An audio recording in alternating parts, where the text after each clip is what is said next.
Body controlling বিষয়টা কিভাবে করা হয়, প্রসিডিউরটা কি না? অনেক ধন্যবাদ ডাক্তার পাপি আপনাকে। আসলে প্রথমেই যেটা বললাম, কিছু সার্জিক্যাল টেকনিক আছে, কিছু নন সার্জিক্যাল টেকনিক আছে।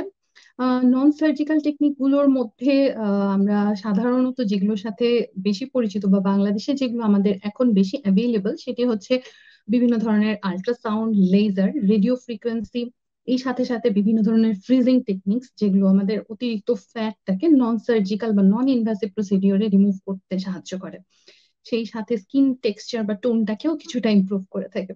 এবার আসি, আমি যেহেতু সার্জন, সার্জিক্যাল পোর্শন যেটা আমার খুব পছন্দের, সেটার মধ্যে আমরা বিভিন্ন ধরনের প্রসিডিওর করে থাকি, যার মাঝে লাইপোসাকশন অত্যন্ত গুরুত্বপূর্ণ এবং খুব পপুলার এখন বর্তমান সময়ে।